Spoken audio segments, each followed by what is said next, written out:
Shalom, saudara-saudara, jumpa lagi di dalam renungan harian HKBP Resort Maranatha Rawalumbu, yaitu pada Rabu 24 Maret 2021. Karena itu saudara-saudara, mari kita mempersiapkan hati kita. Kasih karunia dan damai sejahtera dari Allah Bapa dan Anaknya Tuhan Yesus Kristus menyertai kamu sekalian. Amin. Saudara-saudara, firman Tuhan hari ini yaitu dari Lukas 18 ayat 31. Lukas pasal 18 ayat 31. Demikian dikatakan di dalam firman Tuhan. Pemberitahuan ketiga tentang penderitaan Yesus. Yesus memanggil ke-12 muridnya, lalu berkata kepada mereka, "Sekarang kita pergi ke Yerusalem, dan segala sesuatu yang ditulis oleh para nabi mengenai Anak Manusia akan digenapi." Demikian firman Tuhan. Saudara-saudara, di sini kita lihat bagaimana penggenapan nubuat para nabi, bagaimana firman Tuhan di dalam kitab Perjanjian Lama digenapi di dalam kitab Perjanjian Baru. Oleh karena itu, sepantasnya lah dan selayaknya lah kita untuk semakin dikuatkan, semakin teguh iman kita, semakin mempercayai apa yang dituliskan di dalam Alkitab kita. Langit dan bumi akan berlalu, tetapi satu iota pun firman Tuhan tidak boleh dihilangkan. Tetapi kita lakukan, kita percayai, kita pelihara di dalam kehidupan kita. Kita setia melakukan itu. Apa yang dituliskan di dalam firman Tuhan, kita setia melakukannya karena kita mengasihi Tuhan. Karena Tuhan telah terlebih dahulu mengasihi kita. Bagaimana kita menjadi mengenalnya, bagaimana kita menjadi percaya kepadanya, bagaimana kita menerima kebaikan-kebaikan Tuhan dan menyaksikan penyertaan Tuhan di dalam kehidupan kita. Begitu kita akan yaitu mendekati perayaan Paskah, bagaimana kita harus mengimani di dalam kehidupan kita. Kita melihat bagaimana penderitaan Yesus yang selalu kita diingatkan oleh gereja, itu passion, penderitaan yang dialami oleh Tuhan kita. Sampai pada akhirnya dia mati di kayu salib. Saudara-saudara,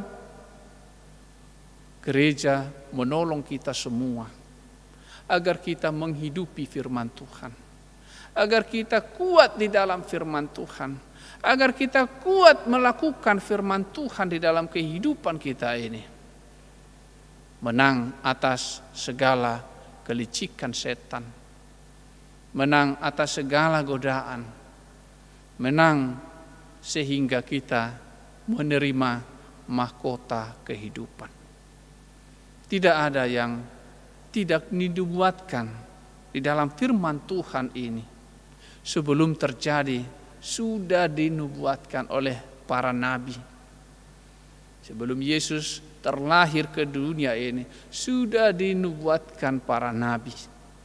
Dan kemudian ketika dia akan mati di kayu salib sudah dinubuatkan juga. Sampai pada akhirnya dia bangkit dari kematian, lalu dilihat atau berada di antara orang-orang percaya pada masa itu, lalu kemudian naik ke sorga dan akan datang untuk kedua kalinya ke dunia ini untuk menghakimi orang yang hidup dan yang mati.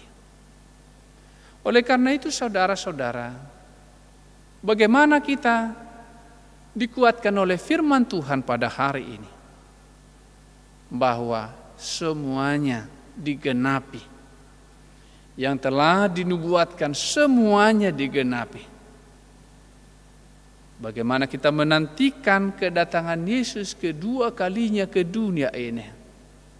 Bagaimana kita harus mempersiapkan diri kita untuk melihat sukacita itu, untuk menerima mahkota kehidupan yang dianugerahkan kepada setiap orang yang percaya, yang setia di dalam kepercayaannya, yang setia melakukan firman-Nya.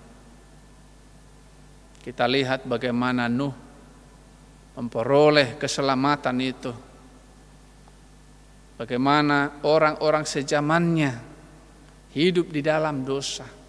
Tetapi Nuh tetap setia. Tetap melakukan apa yang Tuhan kehendaki. Demikian juga kita ini. Tetaplah setia. Setialah sampai akhir hidupmu. Yesuslah jalan itu. Yesuslah kebenaran itu. Yesuslah hidup itu, yang akan datang untuk kedua kalinya ke dunia ini. Dia sudah mengalahkan, yaitu kematian. Dia naik ke sorga untuk menyediakan tempat bagi orang-orang yang percaya kepadanya. Saudara-saudara, semoga firman Tuhan pada hari ini semakin menguatkan kita, semakin meneguhkan iman kita kepadanya, semakin kita berkeyakinan lebih lagi akan kebenaran firman Tuhan. Mari kita berdoa. Allah Bapa di sorga, segala puji syukur Tuhan kami sampaikan ke hadirat-Mu, bahwa firman-Mu begitu nyata di dalam kehidupan kami. Oleh karena itu Tuhan, biarlah setiap jemaat-Mu, mereka tetap kuat, tetap bersungguh-sungguh melakukan firman-Mu di tengah-tengah kesulitan hidup yang kami pada saat ini menghadapinya bersama-sama. Berkati Tuhan negara ini, berkati gereja-Mu, berkati kami semua ya Tuhan. Di dalam kehidupan kami terkadang ya Tuhan mengalami kesulitan, dan setiap jemaat-Mu mungkin pada saat ini sedang di dalam pergumulan. Oleh karena itu kami mohonkan yaitu pertolongan Tuhan di dalam yaitu kebimbangan jemaat-Mu. Biarlah Engkau meyakinkan dia agar dia tetap percaya bahwa hanya satu juru selamat, bahwa Engkaulah yang akan menyelamatkan semua orang yang percaya melalui anak-Mu Tuhan Yesus Kristus yang mati di kayu salib. Oleh karena itu Tuhan, biarlah setiap jemaat-Mu semakin kuat, semakin diteguhkan oleh firman-Mu. Di dalam Kristus Yesus Tuhan kami berdoa kepadamu. Amin. Kiranya kasih karunia Tuhan Yesus Kristus dan Allah Bapa dan persekutuan Roh Kudus menyertai kamu sekalian. Amin. Shalom saudara-saudara, Tuhan Yesus memberkati firman-Nya.